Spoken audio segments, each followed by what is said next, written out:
Hello friends, welcome back to the channel. हमारी जो series चल रही है जिसमें हम वैल्यू एडेड कोर्स जिसका नाम है stress management through yoga and meditation, इसके हम इम्पॉर्टेंट क्वेश्चंस को कवर कर रहे हैं। ये हमारा सेकंड वीडियो है। इसमें हम यूनिट 2 के इम्पॉर्टेंट क्वेश्चंस को कवर कर रहे हैं। तो हमारा फर्स्ट क्वेश्चन है, explain modern lifestyle and mental health challenges. अगर हम मॉडर्न लाइफस्टाइल की बात करें तो मॉडर्न लाइफस्टाइल हमारे लिए बहुत सारे कन्वीनियंस लेके आई है, लेकिन साथ में ही इसने हमारा स्ट्रेस, एंग्जाइटी और मेंटल हेल्थ प्रॉब्लम्स को इंक्रीज़ कर दिया है। अगर हम इस फास्ट पेस लिविंग की बात करें तो इसमें हमें अनहेल्दी हैबिट्स और एक्सेसिव यूज़ ऑफ टेक्नोलॉजी जिसका हमारी हेल्थ पर, फिज़िकल और मेंटल दोनों पर नेगेटिव इफ़ेक्ट हमें देखने को मिलता है। अगर कॉजेज़ की बात करें तो सबसे पहला कॉज है बिज़ी एंड कॉम्पिटिटिव लाइफ। इसमें हम एकेडमिक प्रेशर, वर्क प्रेशर, इन सब को देखते हैं। नेक्स्ट है हमारा एक्सेसिव यूज़ ऑफ टेक्नोलॉजी। हम 24/7 फ़ोन का यूज़ करते हैं किसी न किसी काम के लिए। नेक्स्ट है लैक ऑफ फिज़िकल एक्टिविटी। उसका नेक्स्ट पॉइंट आता है पुअर ईटिंग हैबिट्स। हम जंक फूड को ज़्यादा प्रेफर करते हैं और हमारा जो मील होता है वो इरेगुलर टाइम पर होता है जिसमें न्यूट्रिशन की डेफिशिएंसी होती है। नेक्स्ट है inadequate sleep. Long late night screen time की वजह से इंसोम्निया जैसे डिसीज़ हो सकती है। नेक्स्ट है सोशल आइसोलेशन। फ़ोन के यूज़ की वजह से हम लोग एक दूसरे से इमोशनल टच को खो देते हैं। अगला है फाइनेंशियल। इसमें हमारा करियर का pressure, job security, fear of failure, ये सब चीज़ें आती हैं। अब हम बात करते हैं इफ़ेक्ट ऑन मेंटल हेल्थ की। तो अगर हमारी मेंटल हेल्थ पे stress, anxiety, depression, mood swings, ये सब चीज़ें हमें देखने को मिलती हैं। अगर हम फिज़िकल हेल्थ के इफ़ेक्ट की बात करें तो उसमें high BP, heart disease, diabetes, obesity, week immune system, ऐसी डिसीज़ हमें देखने को मिलती है। अगर हम यहाँ पर योगा और मेडिटेशन के रोल की बात करें तो ये एंग्जाइटी और स्ट्रेस को कम करता है, कंसंट्रेशन, मेमोरी को बढ़ाता है, ये हमारे इमोशनल बैलेंस को बॉडी में मेंटेन करता है, स्लीप क्वालिटी इंक्रीज़ करता है और ये हमारे सेल्फ अवेयरनेस को इंक्रीज़ करता है। अब हमारा यूनिट 2 का फर्स्ट क्वेश्चन आता है, explain origin and concept of yoga. तो अगर हम योगा वर्ड की बात करें तो ये संस्कृत से ड्राइव होता है जिसका वर्ड मेन है युज, जिसका मतलब होता है जॉइन या फिर यूनाइट या फिर इंटीग्रेट। अगर हम बात करें योगा जो है इंडियन एंशिएंट सिस्टम में एग्जिस्ट करता था, जिसका एम था हार्मनी को अचीव करना, जिसमें बॉडी, माइंड और सोल की हार्मनी को हम अचीव करते थे, उनके बीच में बैलेंस बनाते थे। ये प्रमोट करता है फिजिकल, मेंटल और इमोशनल बैलेंस को, साथ में ही स्पिरिचुअल ग्रोथ को।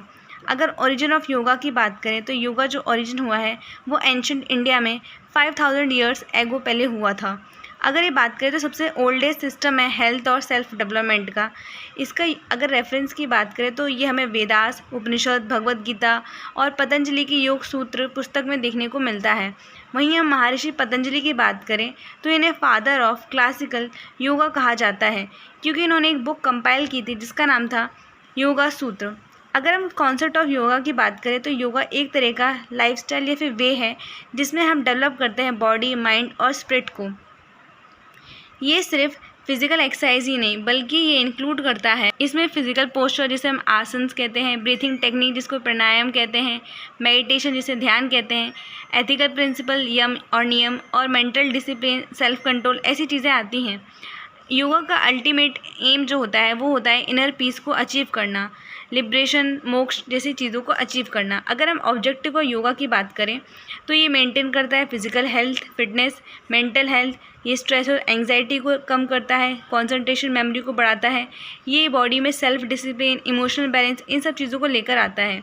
अगर इम्पोर्टेंस ऑफ योगा की बात करें तो ये इम्प्रूव करता है फ्लेक्सिबिलिटी को, हमारी बॉडी की स्ट्रेंथ को, इन्हेंस करता है इम्यूनिटी को, और ये रिड्यूस करता है डिप्रेशन, एंग्जाइटी, और ये बेटर हेल्थ को, बेटर स्लीप को प्रमोट करता है और इम्प्रूव क्वालिटी ऑफ लाइफ।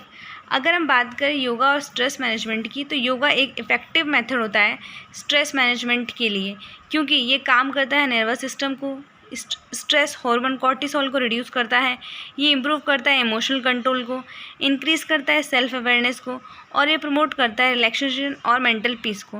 अब हमारा नेक्स्ट क्वेश्चन है, एक्सप्लेन पतंजलि योगा सूत्र एंड 8 लिम्स जिसे हम अष्टांग्स भी कहते हैं। अगर बात करें पतंजलि की योगा सूत्र की तो ये सबसे इम्पॉर्टेंट टेक्स्ट है योगा पर। इसको लिखा गया था महर्षि पतंजलि द्वारा अराउंड 2nd सेंचुरी BCE में। ये बुक है, इसके अंदर 195 सूत्रास हैं जो एक्सप्लेन करते हैं फिलॉसफी और एंड प्रैक्टिस ऑफ योगा। अगर महर्षि पतंजलि की बात करें तो उन्होंने कहा है योगा चित्तवृत्ति निरोधः। इसका मतलब है yoga is the control of the modification of the mind. The practical path of yoga is called अष्टांग योगा। अब हम बात करेंगे अष्टांग योगा की, तो सबसे पहले इसमें आता है यम। यम में हम मोरल डिसिप्लिन को फॉलो करते हैं। अगर बात करें तो यम में 5 नियम आते हैं, अहिंसा, सत्य, अस्तेय, ब्रह्मचर्य और अपरिग्रह। फिर इसकी इंपॉर्टेंस की बात करें तो प्रमोट करता है पीसफुल और एथिकल लिविंग को। फिर हमारा नेक्स्ट अष्टांग योग में आता है नियम। इसमें पर्सनल डिसिप्लिन आते हैं। इसमें भी 5 नियम आते हैं, शौच, संतोष, तपस, स्वाध्याय, ईश्वर प्रणिधाना। अगर इसकी इंपॉर्टेंस की बात करें तो ये डेवलप करता है इनर प्योरिटी और सेल्फ डिसिप्लिन को। अब हमारा थर्ड आता है आसन्स या फिर फिजिकल पोस्चर। जो आसन होता है ये फिजिकल एक्सरसाइज होती है जो इम्प्रूव करती है फ्लेक्सिबिलिटी, स्ट्रेंथ, पोस्चर, इन सब चीज़ों को। जैसे कि एग्जांपल ताड़ासन, वज्रासन, शवासन, भुजंगासन।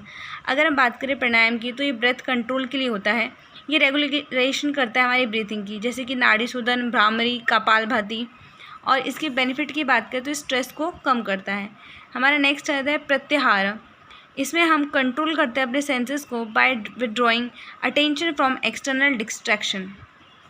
नेक्स्ट है धारणा। इसमें हम कॉन्सेंट्रेशन करते हैं। इसमें फोकस करते हैं माइंड का एक किसी भी ऑब्जेक्ट, साउंड या फिर थॉट पर। अब हमारा नेक्स्ट है ध्यान, जिसमें मेडिटेशन आता है।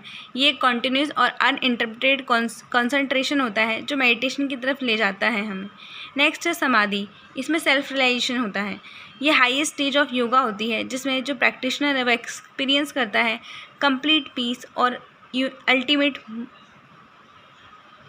अब हमारा नेक्स्ट है इम्पोर्टेंस ऑफ अष्टांग योगा। अगर इसकी इम्पोर्टेंस की बात करें तो physical health, stress, anxiety, self discipline, concentration, memory, promote emotional stability और सेल्फ रियलाइजेशन, इनर पीस को प्रमोट करता है। अब हमारा नेक्स्ट क्वेश्चन आता है explain role of pranayama in the stress management. Pranayama जो वर्ड है इसका 2 शब्दों से मिलकर बना है, जो है पहला है प्राण, दूसरा है आयाम। प्राण मतलब लाइफ या फिर वाइटल एनर्जी और आयाम होता है कंट्रोल और एक्सपेंशन। अगर प्राणायाम जो है ये मीन्स होता है इसका regulation and control of breathing. ये 4th लिम्ब होता है अष्टांग योगा का। According to Maharshi Patanjali, regular practice of pranayama calms the mind, improve physical health and help in managing stress. इसकी इंपॉर्टेंस की बात करें तो ये हमारे पास इसकी इंपॉर्टेंस है। अगर टाइप्स ऑफ प्राणायाम की बात करें तो सबसे पहले आता है नाड़ी शोधन। नाड़ी शोधन में हम इनहेल करते हैं 1 नॉस्ट्रल से और एक्सहेल करते हैं अदर नॉस्ट्रल से। अब फिर नेक्स्ट आता है हमारे पास भ्रामरी प्राणायाम। इसमें हम इनहेल करते हैं डीपली और जब एक्सहेल करते हैं तो हम उसमें हमिंग साउंड निकालते हैं। नेक्स्ट है कपालभाति। ये एक ब्रीथिंग टेक्निक होती है जिसमें हम फोर्सफुल एक्सहेलेशन करते हैं एंड पैसिव इनहेलेशन करते हैं। अब हमारा नेक्स्ट है role of pranayama in stress management. तो सेम इसमें हम स्ट्रेस हार्मोन का लेवल कम होता है, हार्ट बीट स्लो होती है, बीपी लो होता है, एक्टिवेट ये पैरासिम्पैथिक नर्वस सिस्टम को एक्टिवेट करता है, एंग्जाइटी, फियर, डिप्रेशन को रिड्यूस करता है, इमोशनल बैलेंस, स्लीप क्वालिटी, इन सब चीज़ों में हेल्पफुल होता है। साइंटिफिक बेनिफिट की बात करें तो इंप्रूव करता है oxygen supply to the brain, ये रेस्पिरेटरी सिस्टम को अच्छा बनाता है, स्ट्रेस एंग्जाइटी को कम करता है, ओवरऑल मेंटल हेल्थ बीइंग। अगर प्रिकॉशंस की बात करें तो ये कभी भी खाली पेट नहीं करना चाहिए, हमेशा क्लीन और वेल वेंटिलेटेड प्लेस में जाना चाहिए, हमेशा एक्सेसिव ब्रीथिंग को अवॉइड करें, हमेशा करेक्ट टेक्निक को सीखें इंस्ट्रक्टर के द्वारा, और कोई भी अगर सीरियस मेडिकल कंडीशन है तो डॉक्टर को कंसल्ट करें। अब नेक्स्ट क्वेश्चन है explain the role of asanas in stress management. तो सबसे पहले आसन की बात करें तो 3rd लिम्ब ऑफ अष्टांग योगा आता है। महर्षि पतंजलि के अकॉर्डिंग ये जो वर्ड है आसन, इसका मतलब कंफर्टेबल या फिर स्टडी पॉस्चर। इसकी रेगुलर प्रैक्टिस करने से हमारी फिजिकल हेल्थ, मल्टीपल पीस और इमोशनल बैलेंस सही होता है। इंपॉर्टेंस की बात करें तो ये हमारी फिजिकल फिटनेस को और फ्लेक्सिबिलिटी को इंक्रीज़ करता है, ये हमारी मसल्स और जॉइंट को स्ट्रेंथन करता है, improve blood circulation, increase body balance and posture, prepared body for meditation, और प्रमोट करता है रिलैक्सेशन और इनर पीस को। कॉमन आसन की बात करें तो जिसमें सबसे पहले आता है ताड़ासन, जिसे माउंटेन पोज भी कहते हैं।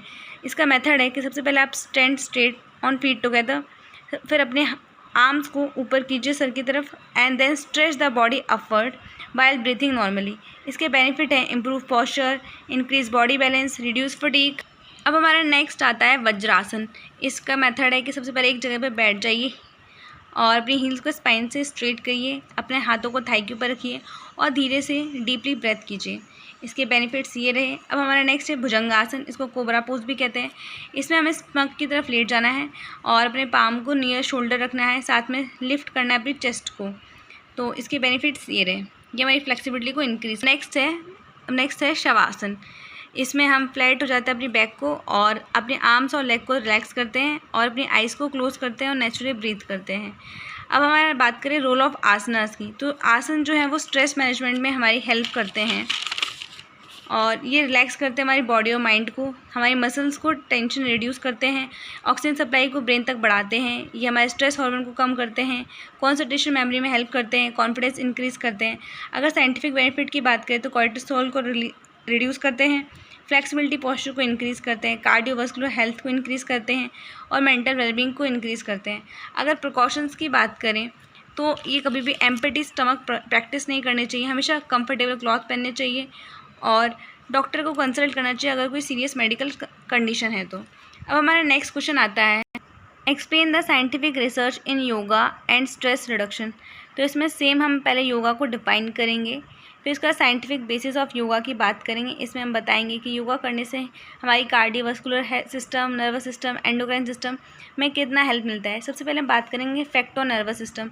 तो योगा क्या है, हमारे पैरासिम्पैथिक नर्वस सिस्टम को एक्टिवेट करता है, ये रिड्यूस करता है ओवर एक्टिविटी या फिर सिम्पैथिक नर्वस सिस्टम जो रिस्पॉन्सिबल होता है स्ट्रेस के लिए, और ये प्रोड्यूस करता है feeling of relaxation and calmness. फिर बात करेंगे रिडक्शन इन स्ट्रेस हार्मोन। तो रेगुलर प्रैक्टिस योगा से हमारी जो कॉर्टिसोल लेवल है तो कम होता है और एड्रेनलिन लेवल भी कम हो जाता है। नेक्स्ट है इफेक्ट ऑन ब्रेन।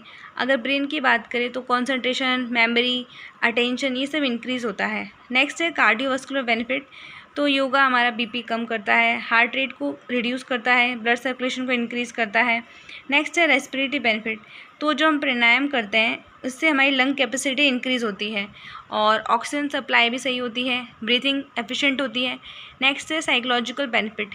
इसमें हमारा सेल्फ कॉन्फिडेंस इंक्रीज़ होता है, इमोशनल कंट्रोल सही होता है, स्लीप क्वालिटी इंप्रूव होती है। नेक्स्ट है रिसर्च फाइंडिंग। तो सेम यही रिसर्च फाइंडिंग में हम बताएंगे कि स्ट्रेस और एंग्जाइटी डिक्रीज़ होती है, मेंटल हेल्थ इंक्रीज़ होती है एंड मैनी मोर थिंग्स। फिर हमारे पास नेक्स्ट है role of yoga in stress reduction. तो योगा किस तरह से रिडक्शन करता है स्ट्रेस का, उसमें हम आसन, प्राणायाम, मेडिटेशन इन सब चीज़ों का यूज़ करते हैं। तो ये क्वेश्चन हो गए हमारे यूनिट 2 के। अब हम नेक्स्ट वीडियो में यूनिट 3 के इंपॉर्टेंट क्वेश्चंस को कवर करेंगे। Thank you.